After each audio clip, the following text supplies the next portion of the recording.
Hi, everyone. Excited to be here today.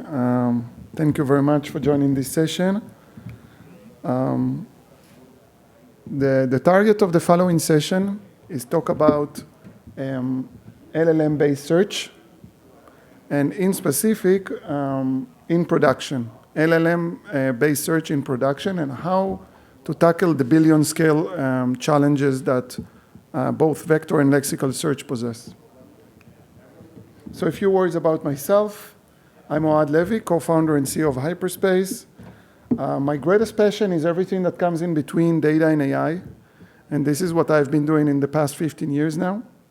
I'm a product person in my DNA, and responsible on launching innovations around performance and around search. And 3 years ago, I've started Hyperspace, alongside with a group of performance-obsessed engineers. And our greatest mission is to exceed the limitations that exist today in the world of real-time search. In brief, a few words about Hyperspace. Basically, our vision is to break all the limitations on the boundaries that exist today in the world of search, and allow new set of applications which are not viable today. We primarily focus on two main topics. From a product perspective, we focus on a hybrid search while combining both vector search and vector search, allowing to run any type of search in one solution. And the second is our unique technology approach, by leveraging custom compute power to deliver a significant step function in performance, scalability, and cost effectiveness. We are based in Tel Aviv and New York City, and our primary verticals include generative AI, LLMs, fraud prevention, and all the different use cases that emphasize real time. So let's talk about Gen AI and LLMs. So to make it a little bit more interactive, if you can raise your hands, if you are actively using any kind of generative AI and LLM applications, like ChatGPT. So pretty much everybody, right? 100%. So how many of you are personally involved in developing generative AI and LLM projects, either as in your companies or as a side project in POCs or pilots, if you can raise your hands? So around 50%, keep them up. How many are running in production? One, okay. So I think that's the target of this session, okay? Is to compare the hype and reality, and to discuss the kind of challenges that are established when needs to move from lab to production, okay? Because if we are looking on the past one year or so, or 2 years or so, there's a huge hype around generative AI. We are all experiencing that. And it's just a huge playground of POCs and pilots. Everybody is kind of playing with vector search, playing with LLMs, playing with generative AI. But only a few, as you've just seen from this quick poll, have actually reached a point when it needs to move things from the lab to production. And when you start doing so, you typically encounter challenges that you haven't seen in the lab. Now, one very famous statistics is that in practice, 80% of the Gen AI and LLM projects are actually failing and do not survive the move from lab to production. And only 20% of the projects are actually successful. And now, if we want to think about the reasons, the main reasons of 80% to fail, there are two main reasons for failure. One is about accuracy and delivering accuracy and relevancy. And eventually the results are not accurate enough, and we get pushbacks from users and customers. And the second is that unlike traditional development cycles that we all know, generative AI and LLMs are all about managing data, and managing data in a way that it's effectively computed in production at large scale.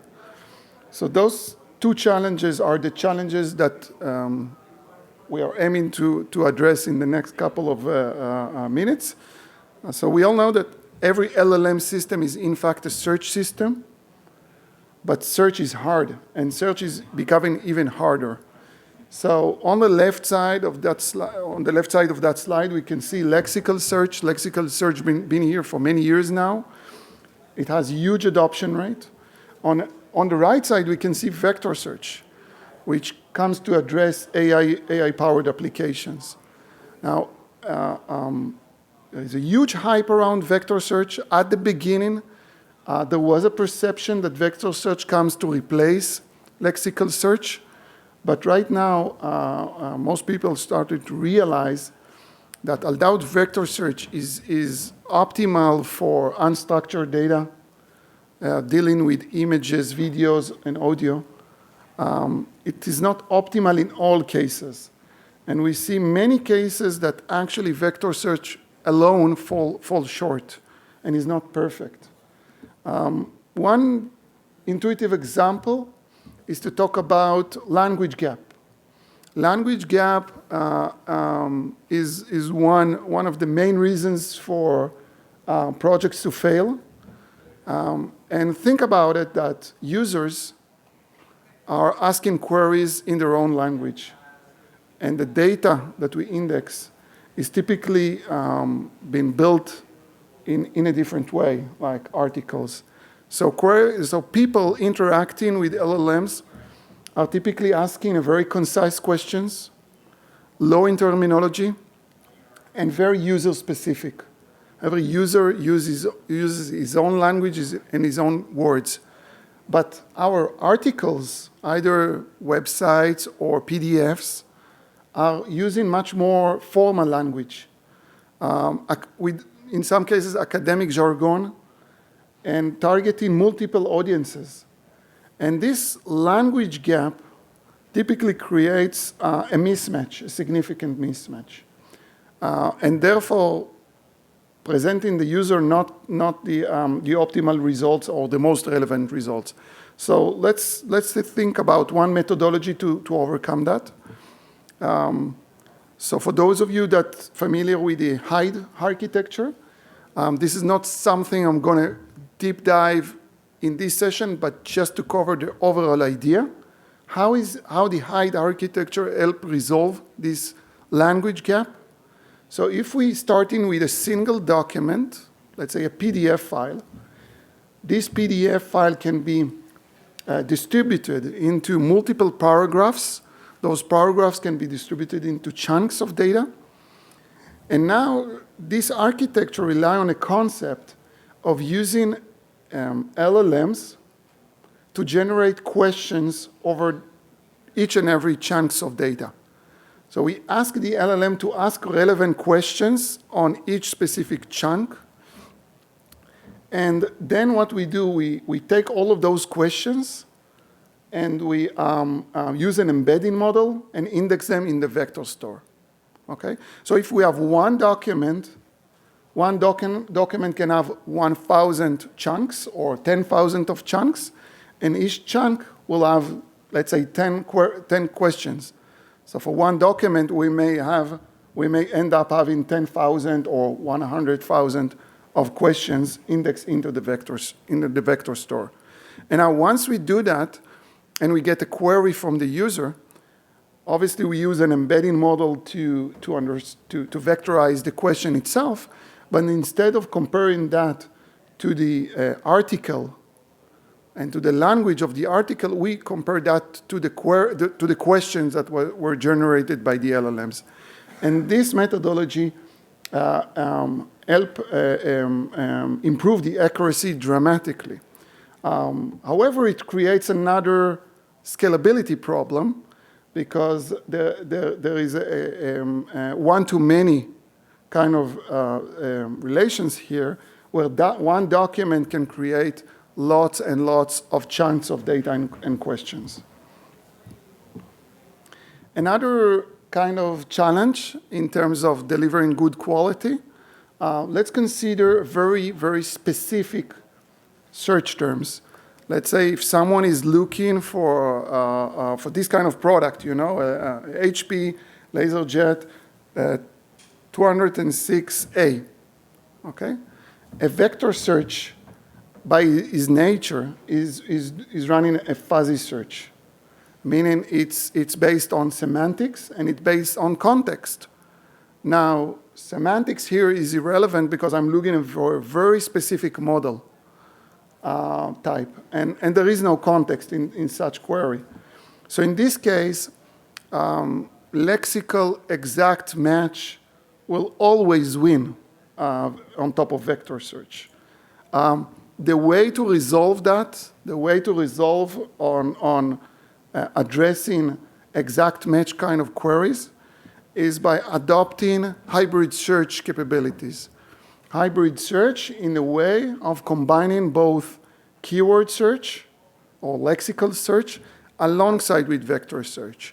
Obviously, we need to keep two indexes, one index for vectors and one index for keywords. But eventually, in the query phase, building sophisticated queries that combine both functions, filters in one way, but also scoring functions such as TF-IDF scoring alongside with vectors. And if you want to see an intuitive example of that, so let's think about a new search experience of searching in free language. Let's say you want to adopt an e-commerce site that allows to search in free text. And a user is searching Air Jordan men's shoes, size 11 with a color twist. So one approach on the left side is just to embed the entire query, put it in the vector store, and try to find similar items. Another approach, which takes more time and effort, obviously, it's to analyze that prompt, to analyze that search term, understand the kind of very deterministic categories or filters that the user is looking, because it's very obvious that we are looking for shoes in a specific size for specific gender. Those can be implemented by filters. And then building a hybrid score function that includes both the result of the vector search, the similarity and semantics, alongside with TF-IDF scoring, which is the rarity max function. And with the ability to apply weights, that can be very flexible in many ways.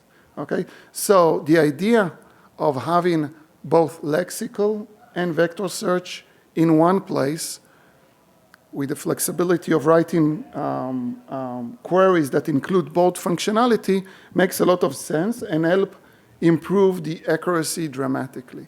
So up until now, we were addressing I would say, the accuracy and relevancy challenge. Now I want to address the second, even more significant challenge, is the challenge of scalability. Because some of the methods that we've just seen with the ratio of 1 to many can just make our indexes go extremely large. And I think in the past, data sets of thousands or millions considered large. Now billions are becoming a standard.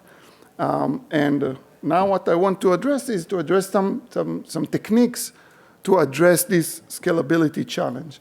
Because, there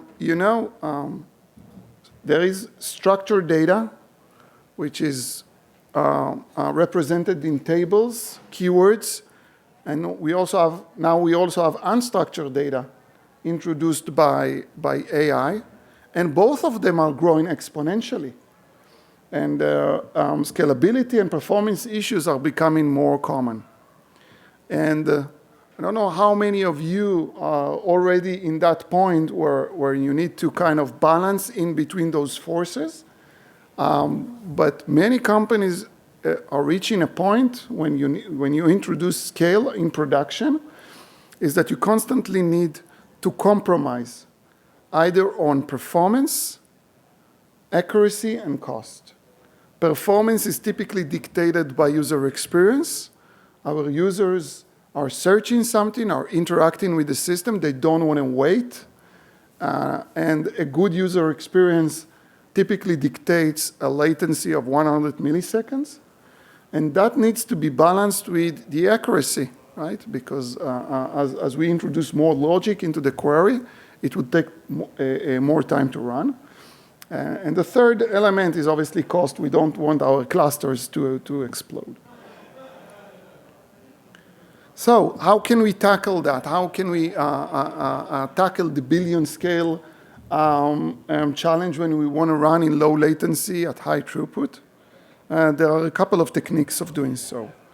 Option number one, assuming you reach the point that you can get the latency you need, is to simplify the search, is to trade off some accuracy in favor of performance. So this is a conceptual view. So let's assume you have different levels of latency from, I would say, real-time latency, which is below the 100 milliseconds, anywhere between 100 milliseconds to 400, let's call it near real-time. And anything beyond the 400 is typically too slow for users interacting with the system.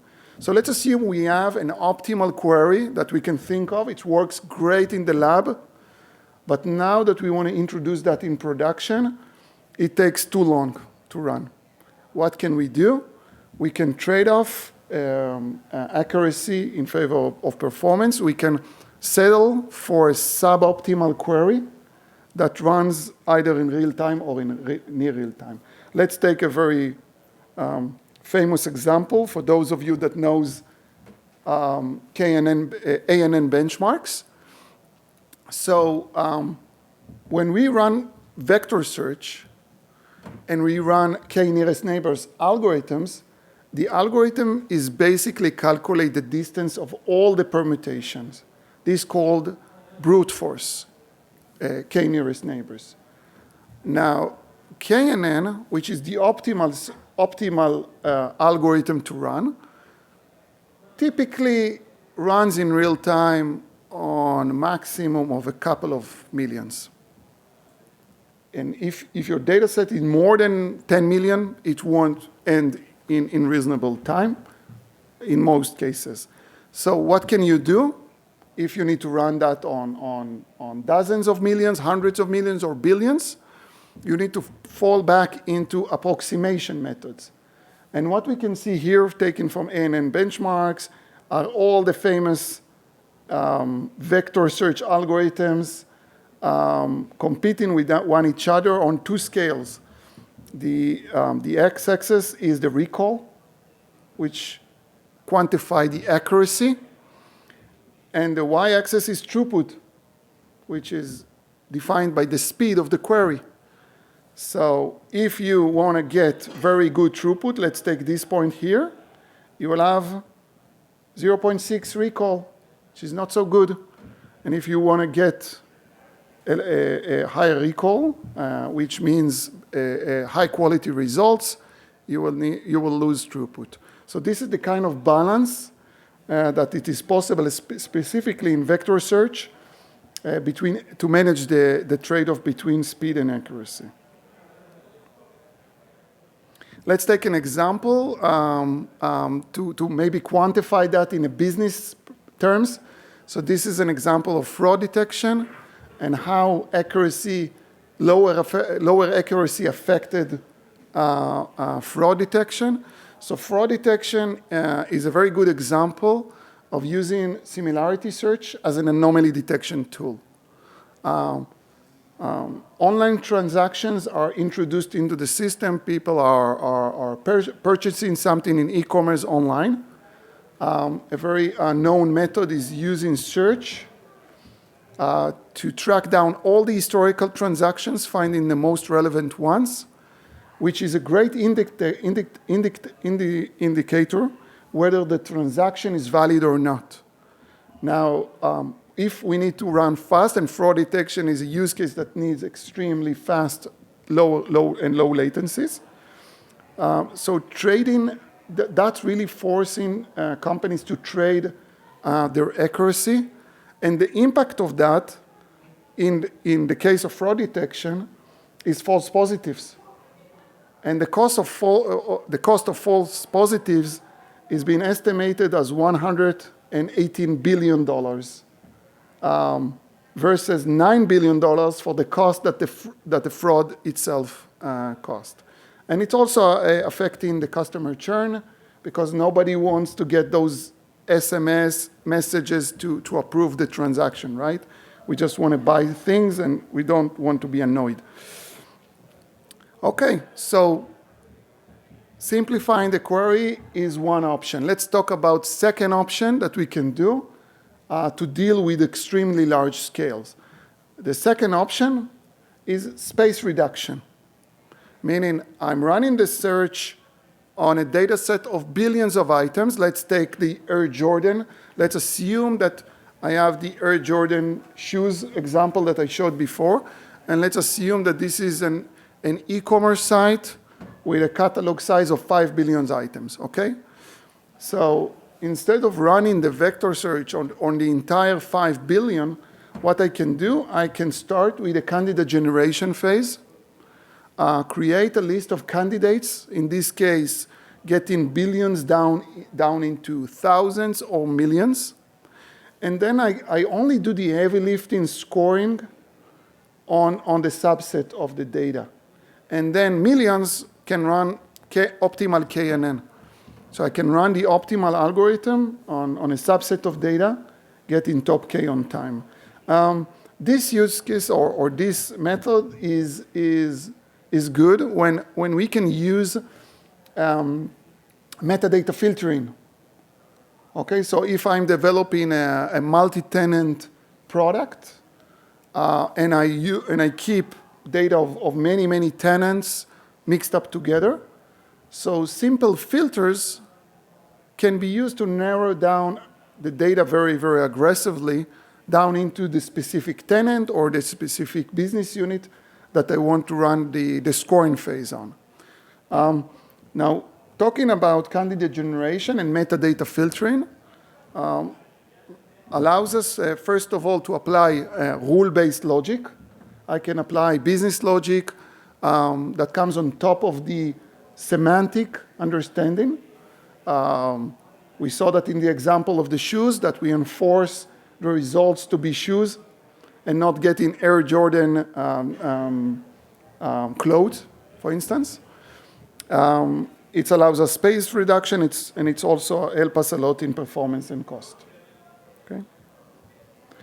Now, while combining metadata filtering with vector search, this brings us to an interesting question.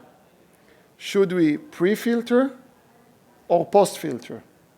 In the example that I've just showed, it was an example of pre-filtering, which makes a lot of sense. We have some hard filters that we want to do, some business logic. So if we have all the vectors spread in the multidimensional space, first we are applying the metadata filters, running a candidate generation, gets millions, and then running the optimal brute force KNN on the results that have been left, and find the top K. However, in some cases, we don't have filters that are so effective. And let's say, what do we do if from billions we end up having 100 million of vectors? This would not be performant. KNN would not finish on time. So in this case, what we would do post-filtering. meaning we will start by approximation, ANN, that would run on, the vector search would run on the entire data set, and then only on the remaining, the top K that return from the vector search, we apply the filters. That's post-filtering. But remember, in this case, you need to bring a larger set of top K. Because if you bring 10 or 20, apply the filters, you might end up having nothing. So you need to bring maybe hundreds, maybe thousands, and do the filter after, okay? All right, so we covered two methods. Now let's cover my favorite one. And my favorite one is allowed to be performant and cost effective with no compromises, okay? Not need to compromise on accuracy and running those trade-offs. And the third option is to design a stronger compute power, is to design a new set of hardware which is significantly better performant. And the approach is called domain-specific computing. The idea around domain-specific computing is instead of writing code which is running on a general-purpose CPU, which is highly flexible, can be used in many different applications, the idea around domain-specific computing is to take the workload down into the hardware level, invent an architecture which is tailor-made for a specific workload, in our case, search. I would say a very good example of that is the use of GPU. GPU is a piece of hardware that is specifically designed to be very efficient in matrix multiplications, originally designed as graphic accelerators, now widely being used in AI, training, and inference. So obviously GPUs are compromising a little bit on flexibility. You cannot run everything on the GPU. It's much more specific, but it gets higher efficiency. Another approach, because GPU are not the best fit for every kind of workload, so another approach is using FPGAs. FPGA is a piece of hardware which is basically a chip with no brain that is programmable. Is the concept of taking an empty chip, develop an architecture which is tailor-made for a specific workload, in our case, search. Now, you may ask, why now? So now FPGAs have become available in the cloud, making them highly accessible for computer engineers to develop them in a virtual way without the need to manufacture them. And that's pretty much opens a new age in cloud computing. So what to optimize? Because obviously search involves a lot of steps, and not everything needs to be reprogrammed, not everything needs to be reconstructed. So if we look on a query flow, query being introduced to the system, it goes through a series of steps from parsing, distributed into the different shards. The core of the search, or the most compute-intensive steps in the search, are the candidate generation phase, or the terms matching, the lexical scoring, the vector search, and aggregations and analytics. So looking on the key steps that are the most compute intensive and only optimizing those. What it means to optimize.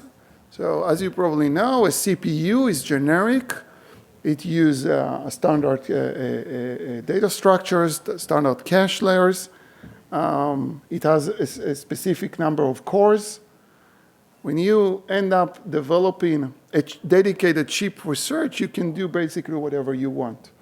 So in this case, you can see 32 search cores, and you can see dedicated processors for the primitive search functions that are being used during the query.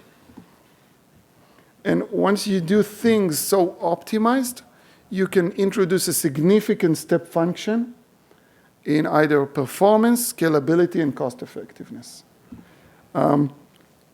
This is an interesting performance benchmark results that we got from one of our customers. This specific use case is a customer that is running hundreds of Elasticsearch machines in production. And what we did here is an apples to apples comparison.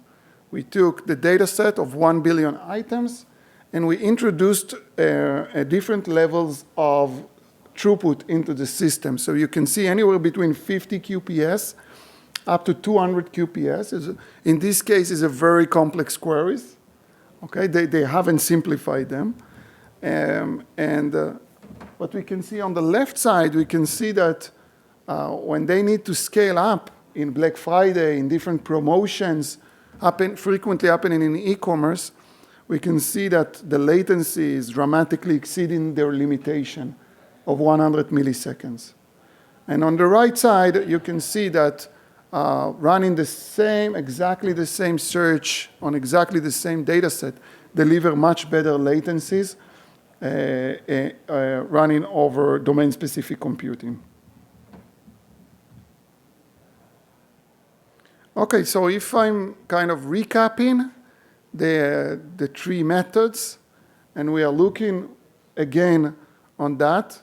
So instead of taking an optimal solution that does not run in real time, and instead of compromising on that, running a suboptimal query, what you can do is to actually fit in the optimal query or the optimal algorithm in real time. So that's the main benefit of making the hardware much more efficient and much stronger. All right. Any questions?